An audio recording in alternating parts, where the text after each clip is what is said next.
Hello, Tieu viewers. Today we're diving into the untold mysteries surrounding Truong, the secrets he quietly kept hidden before parting ways with Tieu. Could there be truths behind his sudden disappearance that no one has uncovered yet? Step by step, we'll reveal the hidden clues, and each detail might completely change the way we see this story. Stay tuned as we uncover the truth and solve the unanswered questions. Don't forget to like, subscribe, and donate to join me on this journey full of surprises. After saying goodbye to his mother, Truong turned back to look at Tieu, his eyes filled with determination and love. He knew the days ahead would be marked by distance, so every moment with Tieu and little Dewey felt more precious than ever. He had already made a plan, a simple camping trip. No noise, no luxury, just nature, the open sky, and the three of them together like a real family. They wasted no time getting ready. The road to the campsite was lined with tall green trees, with the cool breeze rushing in through the car windows. Tieu sat beside him, her gentle face calm, though her eyes carried both peace and a touch of worry.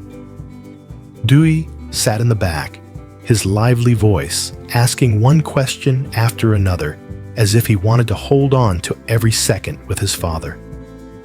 Truong smiled, reaching back now and then to ruffle his son's hair, before turning to Tieu with soft, reassuring words. When they arrived, Truong picked a wide, fresh green field. Together, he and Tieu set up camp, raising the tent and spreading a large mat in the middle of the grass. Dewey ran around calling out to cows and birds, as if he had discovered a little world of his own. Once everything was ready, the three of them sat down together. The quiet was so deep, they could hear the rustle of leaves, the distant calls of birds, and Dewey's happy giggles. Truong held Tieu's hand and kissed her softly.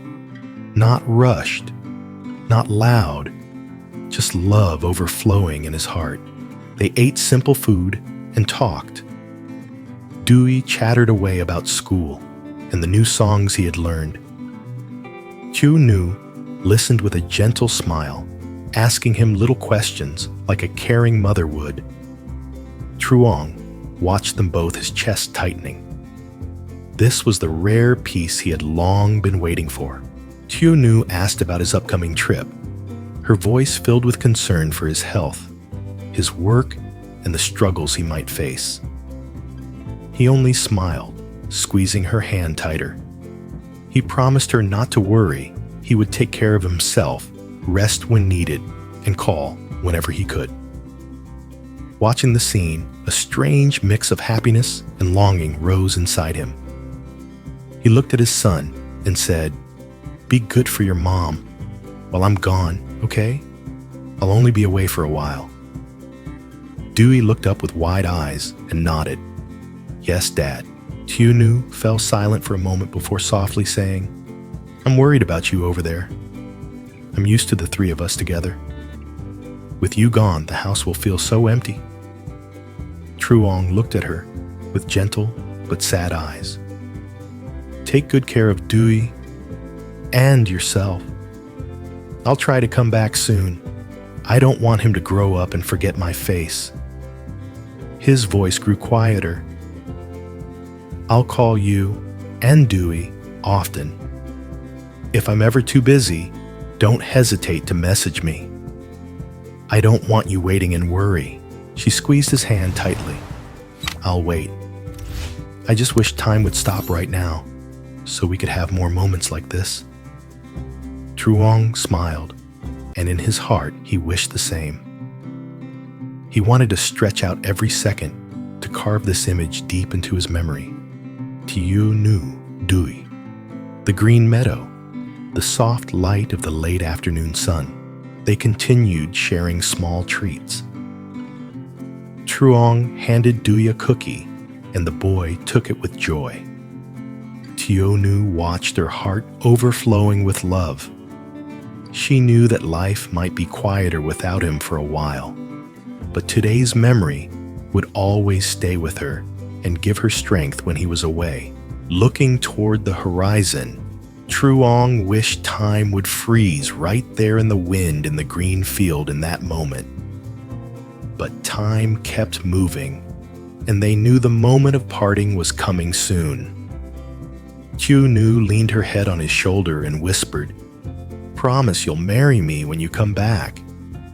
He smiled, kissed her hair gently, and said, "Of course." That evening seemed to slow down, calm yet heavy with an unspoken sadness.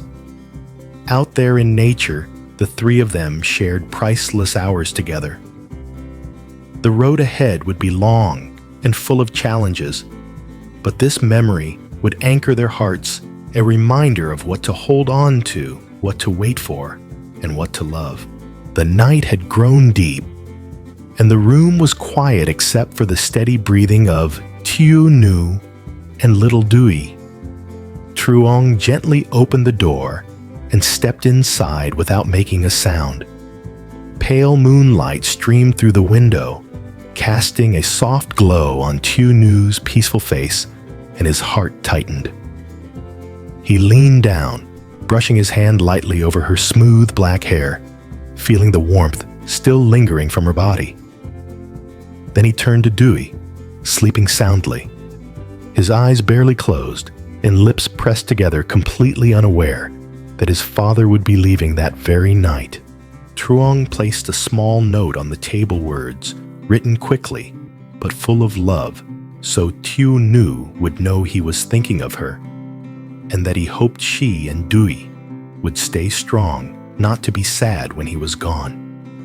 He wanted to slip away quietly without tears from her or fear in his son's eyes. Just before stepping out, Truong paused and looked back one last time. The image of Tieu sleeping peacefully with Dewey's gentle breaths beside her etched itself into his heart. He drew in a long breath, heavy with longing, then quietly stepped outside, leaving behind the peace he knew he would carry with him forever. The next morning, the city shone brightly under the sunlight, but to Truong, everything felt distant and disconnected. He walked through the busy crowd, a heavy loneliness pressing in on him. The sounds of the city honking horns, street vendors calling out the rhythm of footsteps, felt far away, almost unreal. At a street corner, he stopped, pulled out his phone, and called the driver who was supposed to take him to the airport.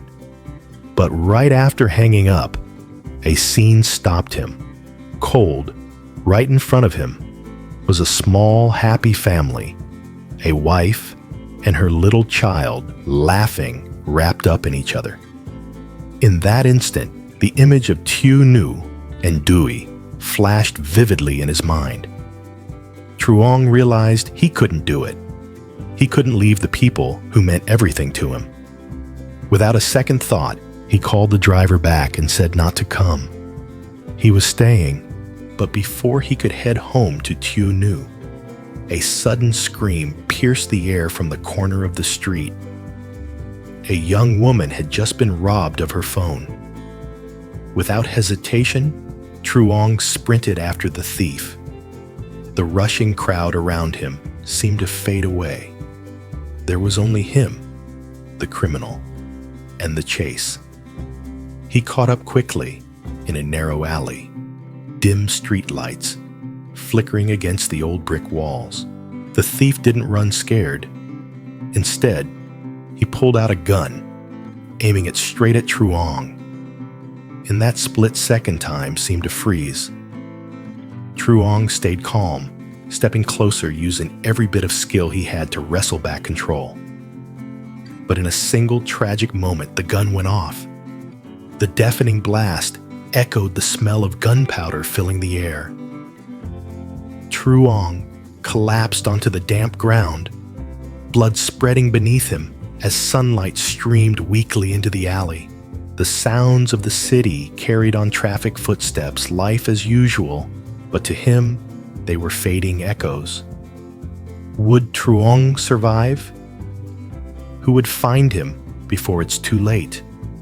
And what will happen to Tieu Nu and Due when they learn of this tragedy? The story isn't over. Stay tuned for the next episode to uncover what happens next life danger and the hidden truths yet to be revealed. Don't forget to like, subscribe, and turn on notifications so you won't miss a single moment of this gripping journey.